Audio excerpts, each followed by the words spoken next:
Assalamualaikum warahmatullahi wabarakatuh.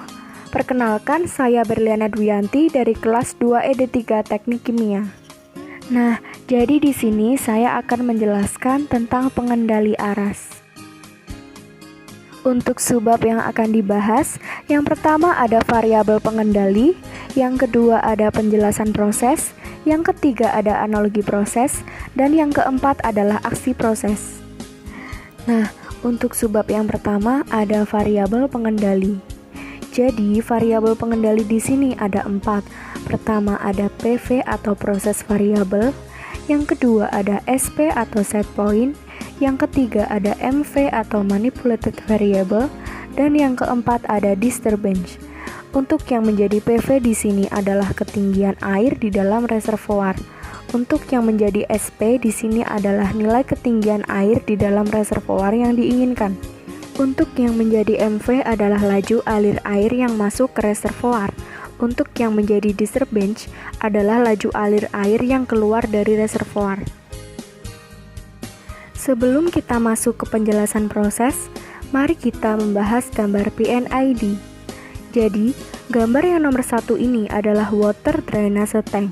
Yang kedua ada centrifugal pump, 3 ada proportional pneumatic valve, 4 ada I atau P transducer, 5 ada compressed air feed, 6 ada low pressure gauge, 7 ada pressure regulator, 8 ada electronic mini regulator, 9 ada supply and conditioning unit, 10 ada personal computer, 11 ada reservoir, 12 ada drainage valve, 13 P atau I transducer, 14 drainase electric valve, X adalah garis proses dan Y adalah garis transmitter. Setelah itu, mari kita temukan 4 elemen penting yang ada dalam pengendali aras ini. Elemen yang pertama adalah controller atau pengendali yang ditunjukkan oleh nomor 9. Kemudian, elemen yang kedua adalah FCE atau Final Control Element yang kira-kira ditunjukkan oleh nomor 3. Kenapa ditunjukkan oleh nomor 3? Karena valve ini terhubung oleh transducer dan terhubung dengan garis proses dari controller. Kemudian, elemen yang ketiga adalah proses. Pada alat pengendali aras ini, prosesnya adalah reservoir. Elemen yang keempat adalah measurement device. Measurement device ini terbagi menjadi 2, yaitu sensor dan transmitter.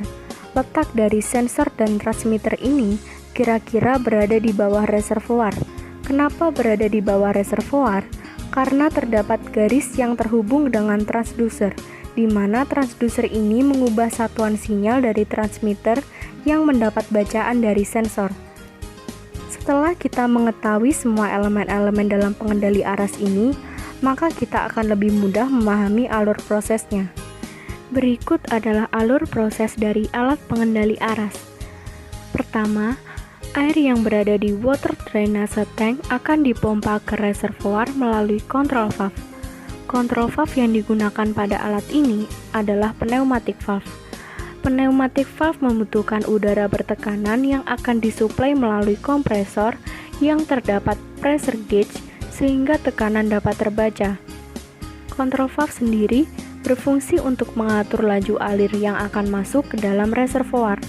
Kemudian, sensor akan mengukur ketinggian air yang ada di dalam reservoir. Besaran yang diukur oleh sensor akan diubah menjadi suatu sinyal standar oleh transmitter. Kemudian, sinyal tersebut akan dikirimkan kembali ke controller untuk melakukan perhitungan dan perbandingan dengan set point yang telah ditentukan.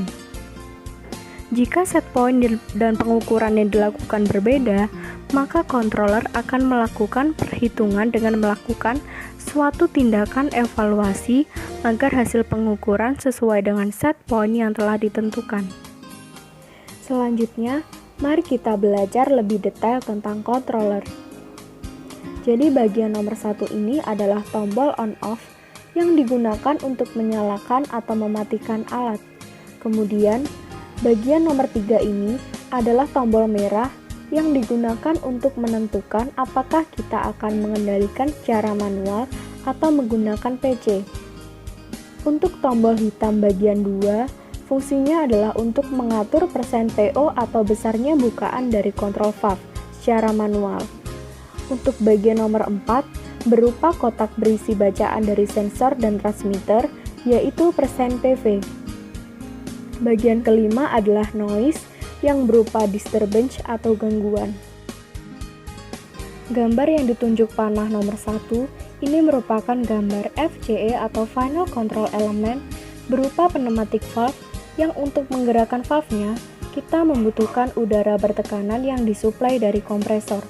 Fungsi dari FCE ini sendiri adalah untuk mengubah measurement variable dengan cara memanipulasi besarnya bukaan valve berdasarkan perintah controller. Untuk gambar yang nomor 2 adalah reservoir. Reservoir merupakan tempat terjadinya proses pengendalian. Untuk gambar yang nomor 3 merupakan measurement device, yaitu sensor dan transmitter. Sensor ini fungsinya untuk membaca sinyal sensing element. Untuk transmitter, fungsinya adalah mengubah sinyal yang dibaca oleh sensor menjadi sinyal yang dapat dimengerti oleh controller. Ini adalah diagram blok untuk pengendali feedback, yang juga digunakan pada alat pengendali aras.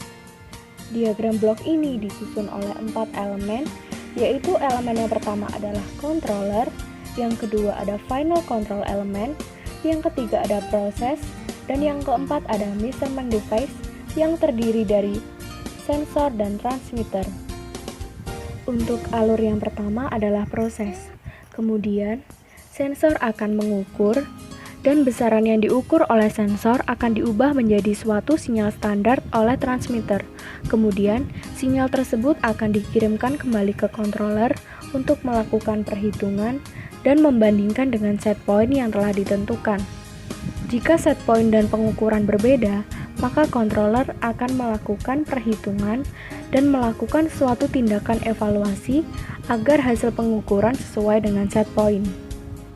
Controller juga akan memerintahkan control valve atau FCE Final Control Element untuk melakukan perubahan bukaan sehingga PV yang didapat akan sama dengan SP. Untuk logika proses, yang pertama, jika laju alir air keluar dari reservoir semakin besar, maka PV akan lebih kecil dari SP, sehingga untuk mencapai PV sama dengan SP, maka MV-nya harus diperbesar. Dan jika laju alir air keluar dari reservoir semakin kecil, maka PV akan lebih besar dari SP, sehingga untuk mencapai PV sama dengan SP, maka MV-nya harus diperkecil. Selanjutnya ada aksi proses. Aksi proses ini terdiri dari dua, yaitu direct acting and reverse acting. Direct acting itu jika MV diperbesar maka PV akan meningkat. Untuk yang reverse acting, jika level tank semakin tinggi, maka laju alir masuk akan diperbesar, atau PV besar, maka controller output kecil jika valve-nya air to open.